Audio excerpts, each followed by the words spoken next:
Hoje, dia de Santa Ceia, nossas crianças ficam com as famílias. Portanto, papais, paciência. Se precisar dar uma saidinha estratégica, fiquem à vontade, sem problema algum. Amém? Quero chamar aqui a nossa irmã Sinara, que vai ser pregadora dessa noite. Queremos orar um instante mais, pedindo que o Senhor use a sua serva, que o Senhor se manifeste de uma forma impactante a cada um de nós aqui nessa noite.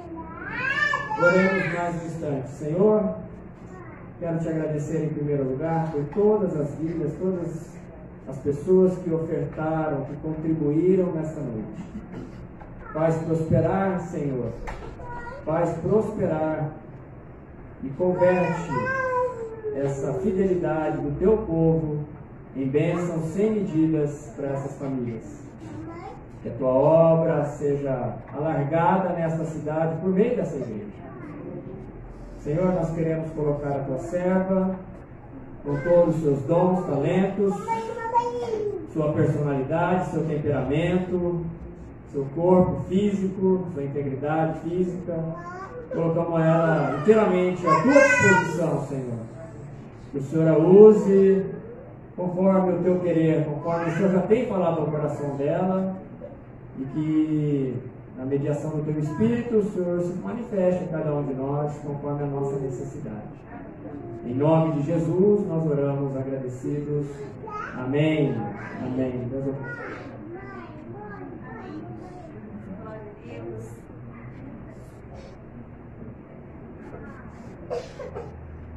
Amém. Glória a Deus. Louvado seja o Senhor. Boa noite a todos, todas que estão aqui presentes. Há exatamente mais ou menos em torno de 13 anos, o Senhor me chamou para o Ministério da Pregação, da Palavra, mas eu confesso que cada vez que eu tenho sintomas, né? Coração palpita, barriga fica meio estranha, porque nós sabemos que a palavra do Senhor é muito importante, temos que ter muito zelo e cuidado para com ela. Mas louvamos a Deus por esse tempo de estarmos aqui. Como o pastor já disse, hoje é dia de Pentecoste. Nós vamos refletir um pouco sobre isso, porque o tema da nossa mensagem é promessa em Pentecoste. Nós recebemos a promessa. Então, nosso calendário litúrgico celebra esse dia como Pentecoste. Porém, também, nós, para ter essa data, esse dia, porque teve algo especial que aconteceu há 10 dias anterior, que foi a ascensão do Senhor Jesus Cristo. Se o Senhor Jesus Cristo não tivesse ido aos céus, retornado aos céus, não seria possível, né, a descida do Espírito Santo. Então são dois eventos importantes, fundamentais, que representam um clímax mesmo, a qual o Senhor realizou em nós e por nós. E lá em Efésios, capítulo 4, não precisa abrir sua Bíblia, nós não vamos ler, é só para você identificar o que eu estou falando. A partir do verso 7 até o 16, o apóstolo Paulo, ele descreve ali um duplo movimento. E nesse movimento, ele começa a fazer a sua narrativa, descrevendo esses movimentos da ascensão do Senhor Jesus Cristo, e também a descida do Espírito Santo. E Paulo afirma, ali em Efésios, que quando o Senhor subiu aos céus, quando ele foi ascendido aos céus, ele concedeu dons aos homens. E nesses dons ali, Paulo descreve 5 dons. Ele fala sobre pastores, mestres, evangelistas, apóstolos e profetas. E ao meu ver, ao meu entendimento, esses 5 dons a qual o Senhor concede aos homens, esse 5 especial é o dom da proclamação, é o dom do anúncio da palavra do Senhor. Por quê? Porque quando Jesus estava reunido com os seus discípulos, na última quinta-feira, antes dele ser preso, antes dele ir para a crucificação, ele deu ali várias orientações aos seus discípulos. E entre elas ele disse o seguinte: eu vos digo a verdade, convém que eu vá, porque se eu não for, o Espírito Santo não virá para vós outros. Porém, se eu for, eu mesmo vou dar a vocês o Espírito Santo. Vou enviar, melhor, o Espírito Santo. Naquele momento, com certeza, para os discípulos, era difícil de entender, de ter uma compreensão clara do que Jesus estava querendo dizer. Mas, em outras palavras, Jesus deixando bem claro: a minha morte, a minha ressurreição, né, ela será absolutamente necessária para o bem de vocês. Para o bem de vocês. Então, convém que eu passe por tudo isso, convém que eu passe pela morte, convém que eu ressuscite, para que o Consolador, ele venha. Porque se não acontecer isso, ele não virá. E que o Consolador fará? Aí Jesus também vai mostrando o que ele vai fazer. E lá em João 14 nos fala sobre isso, mas especificamente em João 16, ali tem a promessa de Pentecoste. A promessa é que o Espírito Santo virá para nos guiar a toda a verdade. Então, muitas vezes, nós temos uma expectativa um pouco confusa ao papel, à obra do Espírito Santo. Algumas vezes nós vinculamos somente o Espírito Santo ao sobrenatural. Às vezes nós vinculamos o Espírito Santo somente no poder de cura, de sinais, de maravilhas. Não que isso não aconteça, mas às vezes nós somente pensamos, imaginamos, criamos expectativas somente nesses sinais que o Espírito Santo opera. Mas Jesus é bem claro ali em João 16, ele disse: Ele vem para conduzir você e eu a toda a verdade. Essa verdade Jesus deixa bem claro, que o Espírito Santo não vai vir para falar dele mesmo, para dizer a respeito de si próprio. O Espírito Santo, ele vai vir para dizer a respeito de tudo quanto eu já disse e eu ensinei vocês para testificar.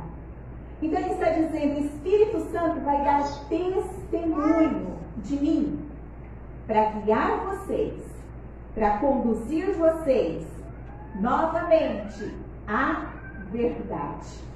E no dia de Pentecoste, os discípulos receberam essa promessa.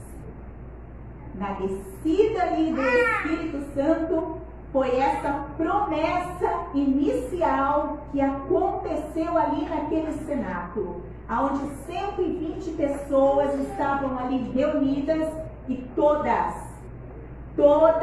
receberam.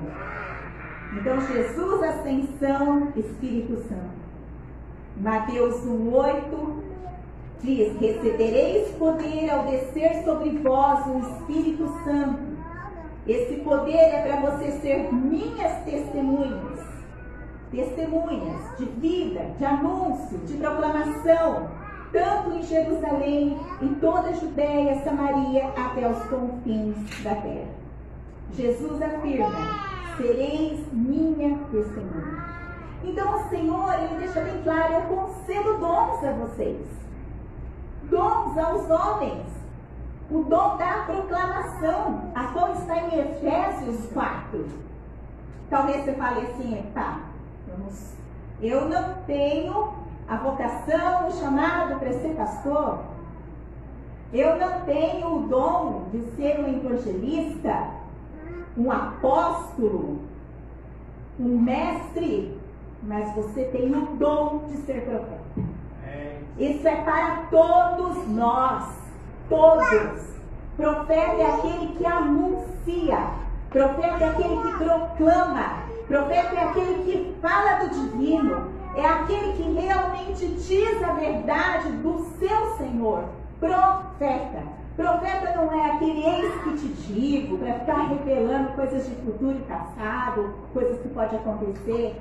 Esses são meios que Deus usa, mas o profeta é o que anuncia o Evangelho. Então, todos nós, discípulos de Jesus, recebeu este dom. Não é um dom só para evangelista, não é um dom só para pastor, para mestre. Dons com a finalidade de proclamar, para conduzir o povo de Deus, para conduzir os discípulos de Jesus a toda a verdade. Dom, você recebeu e eu recebi. E lá em Atos 2, no dia específico ali de Pentecoste, tem alguns eventos que aconteceu ali, que foi marcante. O primeiro é que todos que estavam reunidos naquele lugar, como eu já disse, 120 pessoas, passaram a falar em outras línguas, segundo o Espírito Santo concedia a cada um que falasse. Então, Efésios 4, profeta, todos receberam o dom da proclamação. A primeira promessa, quer dizer, inicial ali, aconteceu. Em outras palavras, o Espírito Santo usou aquelas 120 pessoas para comunicar as verdades de Jesus Cristo, para anunciar. E ali havia uma festa, havia muita gente naquele local, muitas pessoas de várias regiões. Havia gente ali que cada um tinha uma língua materna própria, não estavam todos falando a mesma língua, mas eles ouviram. Eles ouviram na sua própria língua materna a grandeza sobre Deus. Eu fiquei pensando, essa semana, tentando imaginar essa cena, e eu confesso para vocês que eu achei impossível para mim. Eu imaginei assim um evento muito extraordinário, um evento impossível para que nós pudéssemos descrever como que foi esse acontecimento, porque é um evento fora do comum. E a ponto de algumas pessoas ali naquele momento achar que alguns já estavam ali bêbados, sendo que era 9 horas da manhã. Então esse foi o primeiro movimento, o evento que aconteceu no dia de Pentecostes. O segundo é quando Pedro se levanta. E ali Pedro começa a pregar a palavra de Deus. O primeiro sermão de Pedro foi após receber o poder do Espírito Santo para a proclamação. E ali ele prega o seu sermão. E esse sermão, Pedro faz algumas afirmações contundentes, que se você ler ali do capítulo 2, do verso 14 a 36, eu marquei o tempo. Você não vai chegar a 4 minutos desse sermão que Pedro pregou naquele dia. Talvez O sermão dele pode ter sido até um pouco mais longo, mas o que Lucas relatou, com certeza, porque ele deixou registrado, são pontos centrais, essenciais da proclamação de Pedro. E quando Pedro anunciou, proclamou a palavra do Senhor, homens e mulheres que estavam ali presentes, que ouviram toda a verdade. No dia de Pentecoste, como o pastor Lamin já disse, nasce a igreja cristã. Nesse dia, a igreja como comunidade, ela existe desde o Gênesis, lá desde o início. Mas como igreja cristã, ela não acontece aqui. E o que eu quero aprofundar um pouquinho com vocês, que vai ser a nossa reflexão, é um terceiro evento que nós encontramos aqui nesse dia. Então agora eu convido você a abrir a sua Bíblia. Em Atos 2, e a leitura vai ser do verso 37 até o verso 41. E não feche depois a leitura, a sua Bíblia, porque a nossa conclusão do nosso sermão vai ser através do verso 42 ao verso 47. Então, Atos, verso 37, a partir do verso 37. Atos 2, a partir do verso 37. Diz assim a palavra do Senhor: ouvindo eles estas coisas, compungiu-lhes o coração. E perguntaram a Pedro e aos demais apóstolos: que faremos, irmãos? Respondeu-lhes Pedro: arrependei-vos, e cada um de vós seja batizado em nome de Jesus Cristo para a remissão dos vossos pecados, e recebereis o dom do Espírito Santo. Pois para vós outros é a promessa, para vossos filhos e para todos os que ainda estão longe, isto é, para quantos o Senhor nosso Deus chamar. Com muitas outras palavras deu testemunho e exortava-os dizendo: salvai-vos desta geração perversa. Então, os que aceitaram a palavra foram batizados, havendo um acréscimo naquele dia de quase 3.000 pessoas. E perseveraram na doutrina dos apóstolos, e na comunhão, no partir do pão e nas orações. Perdão, irmãos, eu passei. Nós vamos ler até o 41, né? Depois a gente lê o resto. Então aqui, Lucas, ele descreve o sermão aqui de Pedro. E eu quero considerar com vocês esse verso 37. Compungiu-lhes o coração. Compungiu-lhes. Tem a versão da NVI, diz aqui que os corações deles ficaram aflitos. Uma outra versão diz que o coração partiu. Na versão Almeida atualizada, diz que o coração deles ficaram muito comovidos. Na versão do século 21, diz que o coração ficou pesaroso. É como que o coração deles, vamos imaginar, a hora que eles ouviram aqui a mensagem de Pedro, a proclamação da verdade, o coração deles foram impactados. Eles sentiram uma dor profunda no coração, uma dor que doía, sentiu como se fosse uma flechada. O coração foi tomado por um excesso de angústia, de tristeza profunda. E eu acredito que é importante a gente considerar essa comoção que eles sentiram ao ouvir o Evangelho. a ouvir sobre Jesus, porque o que Pedro anunciou ali foi que eles haviam crucificado Jesus Cristo, que eles contribuíram sim com a morte, com as dores, com o sangue, com os chicotes, com a cruz, com a coroa de espinho. Eles contribuíram, eles levaram Jesus ali para a crucificação. E eles ouviram que Jesus morreu nas mãos de pecadores, a qual eles eram aqueles pecadores. E esta palavra é para mim e para você, porque eu também sou esse que levou Jesus para a cruz.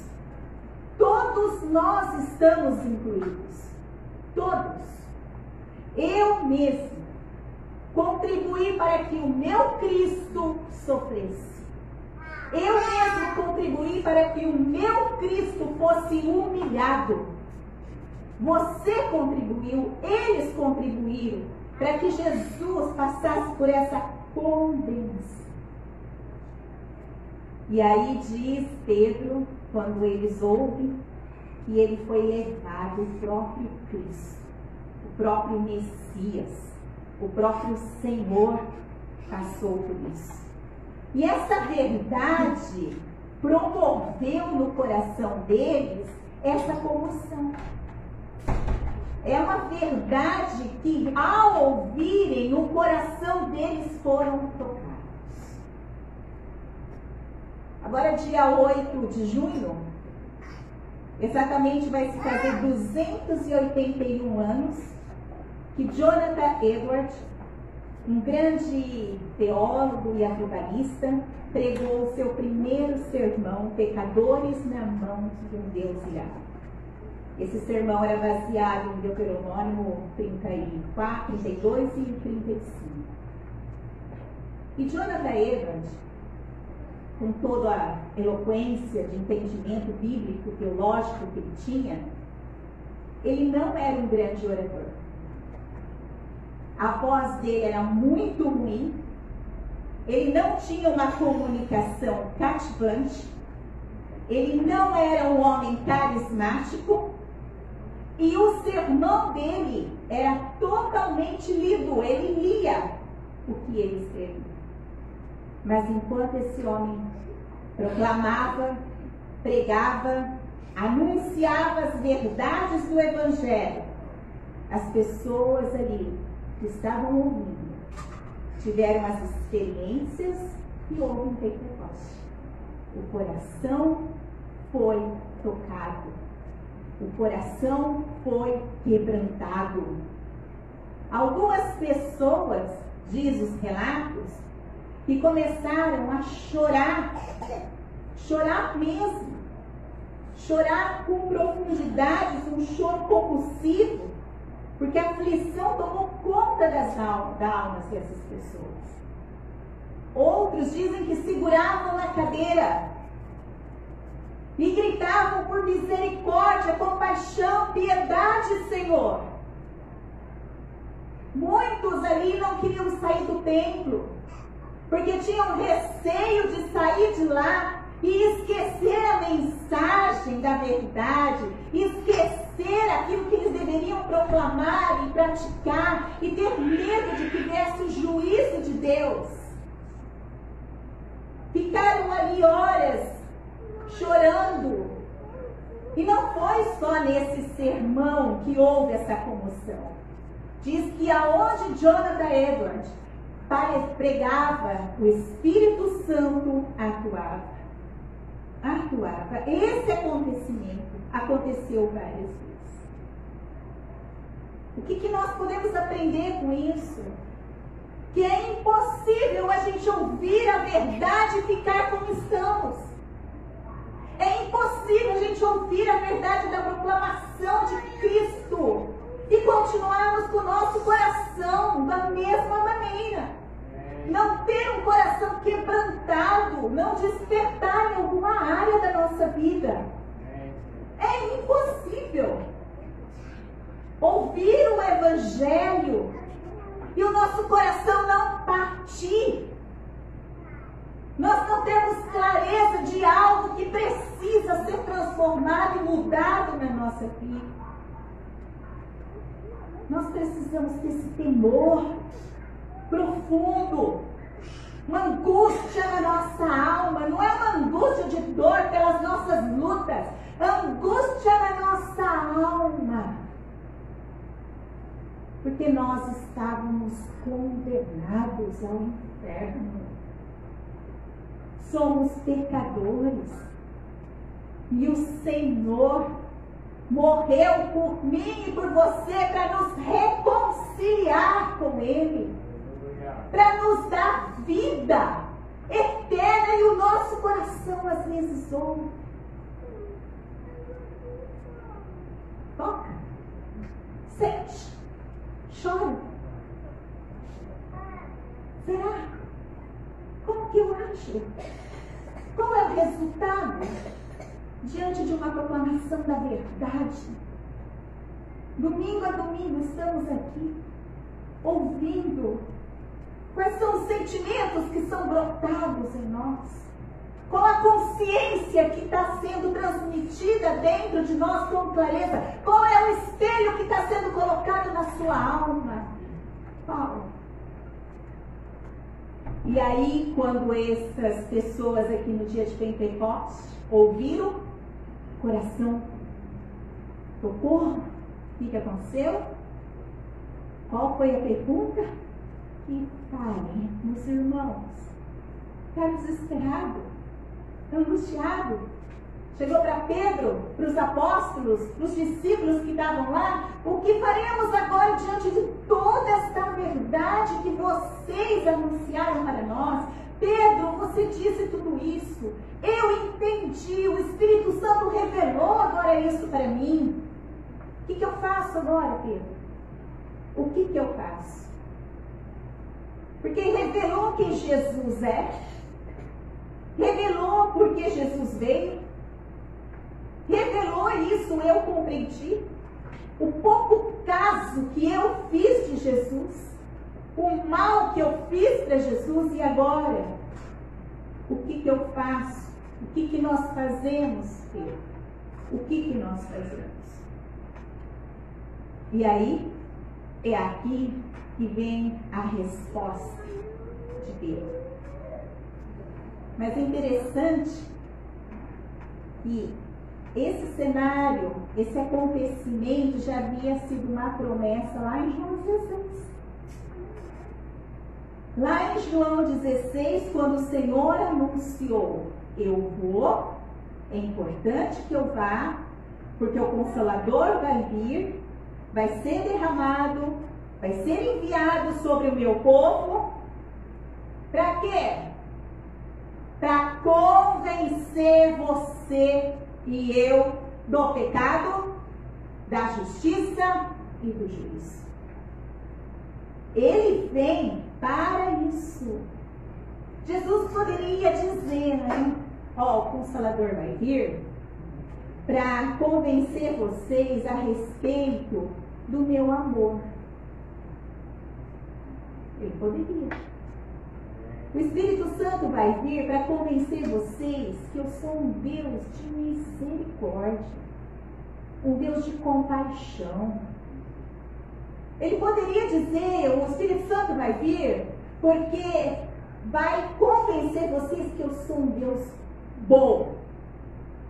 Não que o Senhor não seja tudo isso, porque Ele é amor, bondoso, misericordioso.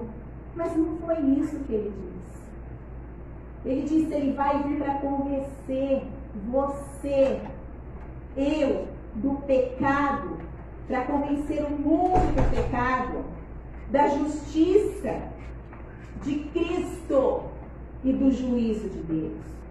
E foi isso que aconteceu exatamente em Pentecostes. Naquele dia, na descida do Espírito Santo, a promessa de João 16:8 se cumpriu. Exatamente isso, ficou claro.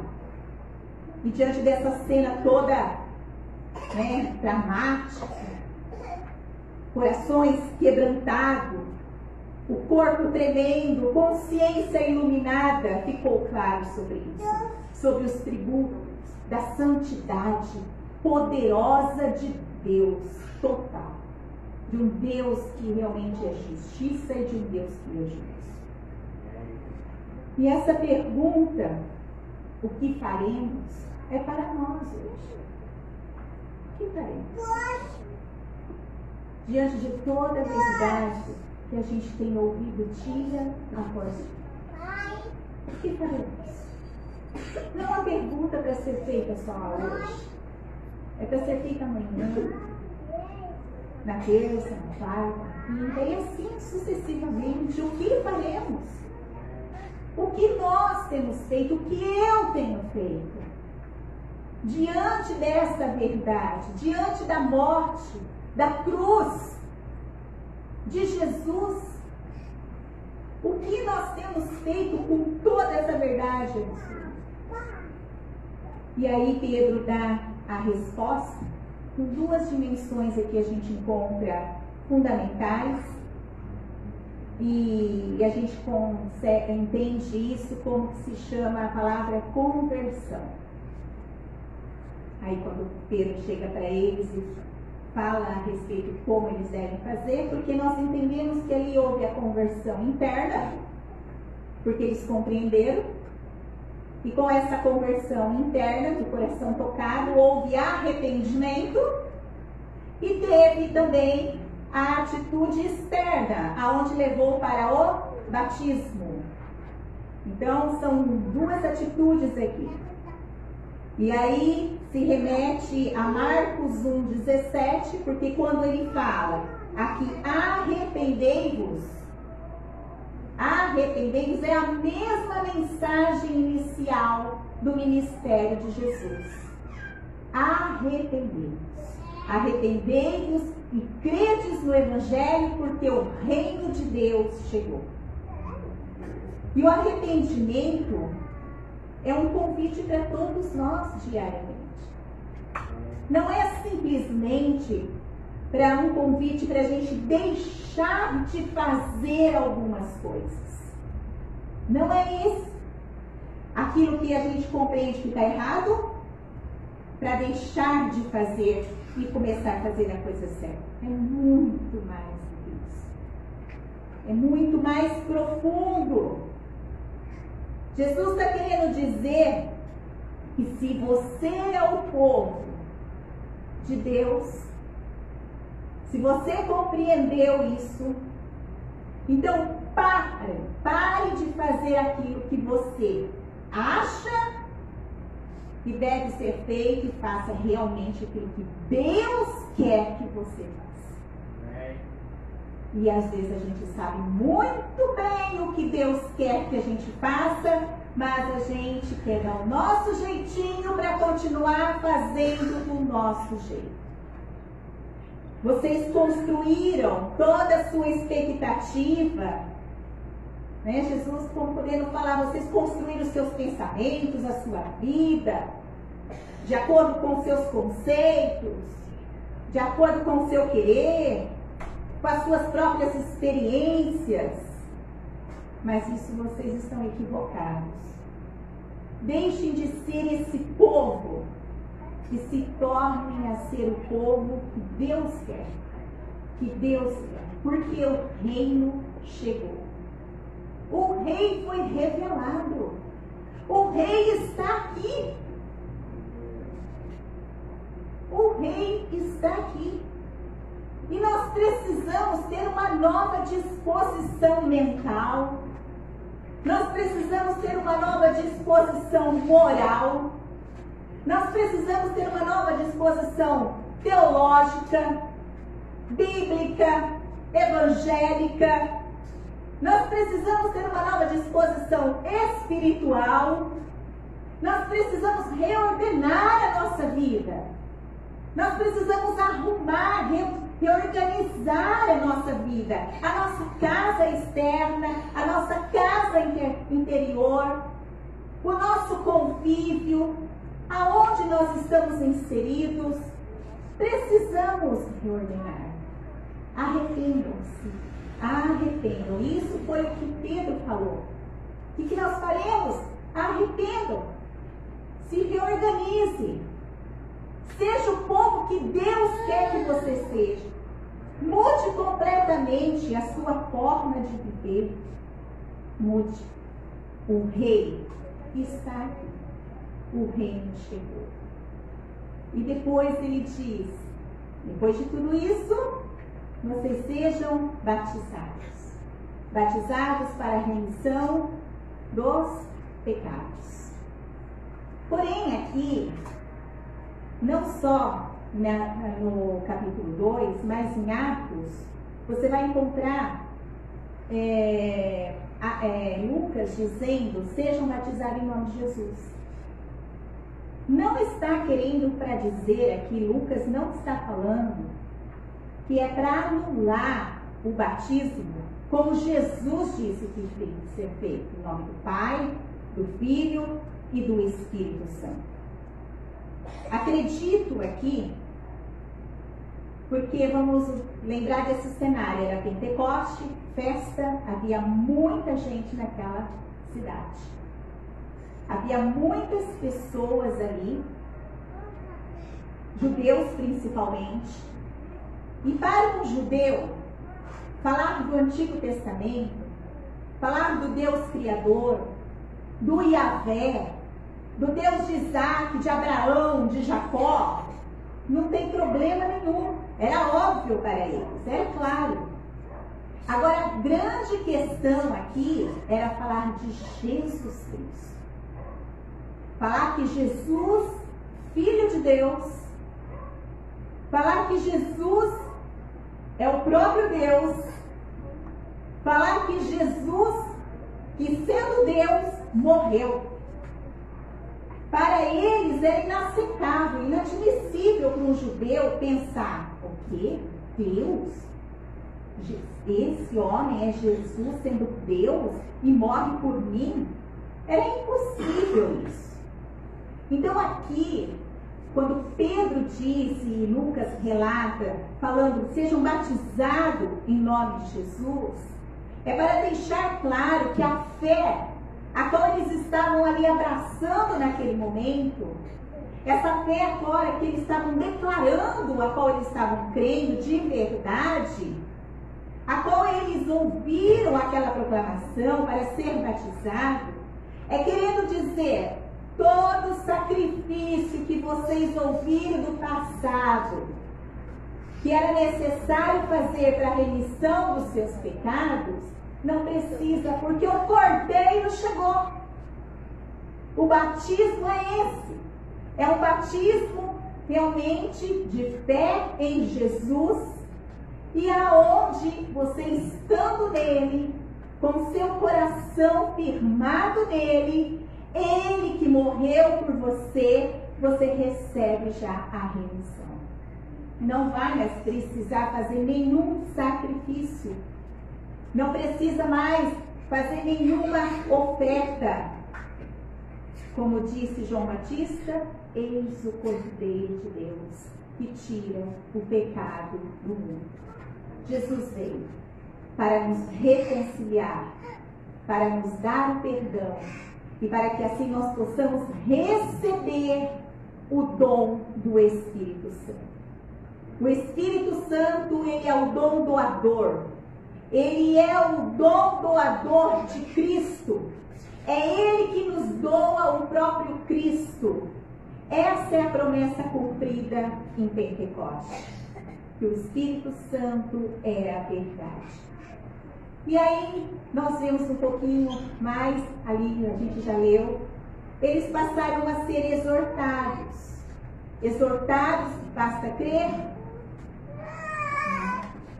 Vocês têm que fugir.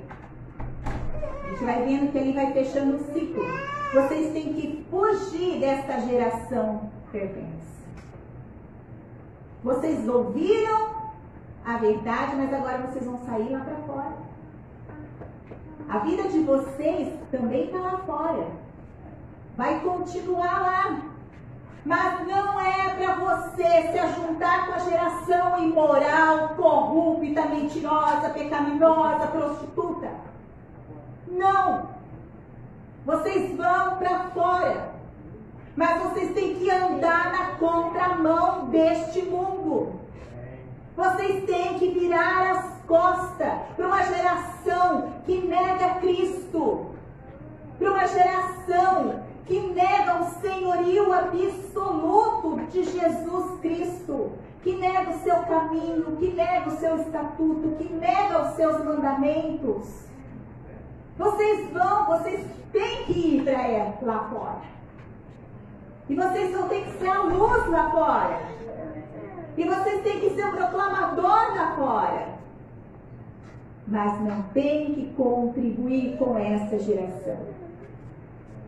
Não podemos nos envolver com os valores filosóficos, com os valores errôneos, que é real e que está aí.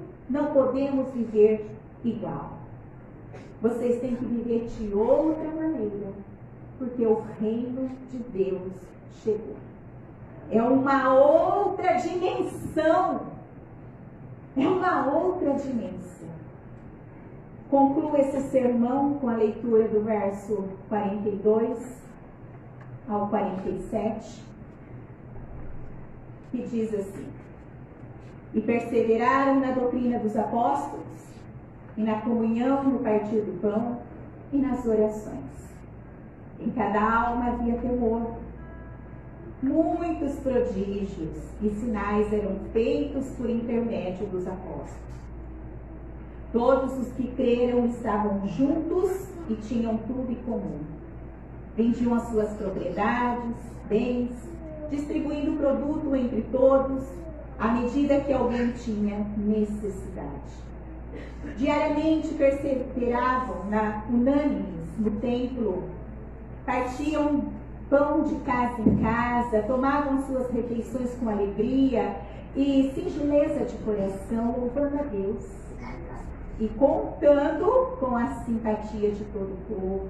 Enquanto isso, acrescentava-lhes o Senhor, dia a dia, os que iam sendo salvos. Queridos, não precisamos explicar aqui não. É muito claro. É muito claro. E é isso que Deus espera de nós. De cada um de nós. Deus não espera coisa diferente de nós, não. E o que me chama a atenção, em poucas palavras já finalizando, que eles não fizeram nenhuma assembleia. Eles não se reuniram para discutir o que eles teriam que fazer agora para conviver. Não houve nenhum acordo. Simplesmente essa atitude deles aconteceu de forma natural. Brotou ali no coração. Porque é isso que o Espírito Santo faz. Quando ele nos convence do nosso pecado, quando convence a mim, convence a você de toda a verdade, quando ele nos convence da justiça de Cristo, do juízo de Deus, é só isso que pode acontecer. Não tem outro. Não tem outro reencontro, não tem outra reconciliação. Quando o Espírito Santo nos leva ao arrependimento, uma confissão batismal a respeito de Jesus, é esse o resultado. É óbvio que eles tiveram dificuldades, problemas, mas não é isso que nós temos que focar. Nós temos que entender que existe apenas uma verdade, que essa verdade é Cristo, e que existe uma única verdade em mim: sou um pecador e eu necessito deste Cristo, e eu preciso dele para viver de maneira que o agrade. O Espírito Santo, promessa, veio para conduzir a verdade, a toda a verdade. Promessa de Pentecoste. Encontramos o bendito Salvador. Encontramos o bendito Redentor, que nos reconcilia, que nos dá vida eterna, que preparou já sim um lugar para cada um de nós que está nele, que nos tornou nova criatura, que nos fez a passar a viver homens, mulheres, adolescentes, jovens, redimidos andando nesse mundo de trevas. Essa é a realidade. Essa é a obra do Espírito Santo. Essa é a promessa já cumprida no dia de Pentecoste. Temos entendido isso? Temos compreendido isso? Isso tem mudado a sua vida? Isso tem. Você entendeu mesmo que o rei chegou? Que o reino foi estabelecido? Eu já pedi autorização para o pastor. E eu pedi para ele, se ele autorizasse, se ele aceitou. Hoje, no término desse culto, nós não vamos nos cumprimentar. Nós não vamos dar tchau. Nós não vamos conversar. Cada um pega a sua família em silêncio e vai embora. Mas pensando. O que eu fiz? O que eu tenho feito? O que eu tenho feito com toda essa verdade diante de todos os anos de cristianismo, a qual eu falo que sou cristã? O que eu tenho feito? O que eu preciso fazer? Pensar. Se você está acompanhado, veio a pé, vai conversando no caminho sobre isso. Vai de carro, vai conversando se você está acompanhado sobre isso. Com seu cônjuge, seu filho, com seu amigo. O que o Evangelho de verdade tem produzido em mim e o que respostas eu tenho dado a ele? O que devo fazer? E a minha oração nesses dias foi que o Espírito Santo nos desse resposta. E com certeza Ele nos dá. Porque é Ele que nos guia. É Ele que nos guia a toda a verdade. Promessa cumprida em Pentecoste, dada a todos os discípulos e filhos de Deus. Por isso, pronto, ouça essa canção, faça a sua oração. Nós iremos em seguida participar da ceia. Não deixe de participar. Se você nasceu de novo, se você entregou sua vida para Cristo, confesse o seu pecado. Esse é o batismo da confissão, onde não precisa do sacrifício mais. E o Senhor, como diz em João, quando nós confessamos o nosso pecado, Ele é fiel, Ele é justo, para nos perdoar de todos os nossos pecados. Todos. E ainda Ele acrescenta, Ele diz ainda, que Ele vai te purificar. Se você não crê nessa palavra, você precisa se converter. Você ainda está levantando altares de sacrifício com as suas mãos. Você mesmo está derramando sangue com as suas mãos. E o seu sacrifício não tem poder. O seu sacrifício não perdoa os seus pecados. Não se reconcilia com o Salvador, com o Deus Criador e Pai. Confesse o que você tem feito no Evangelho. O que você tem feito com a cruz? O que você tem feito com as verdades que você tem ouvido? Quais são as respostas que você tem dado diante do seu comportamento, das suas falas, no seu trabalho, na sua família, na faculdade, no ciclo de amigos, no seu lazer? O que você tem feito?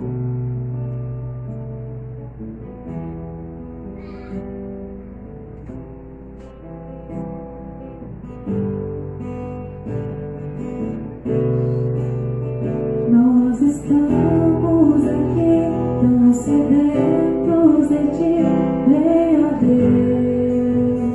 Venha Deus, enche este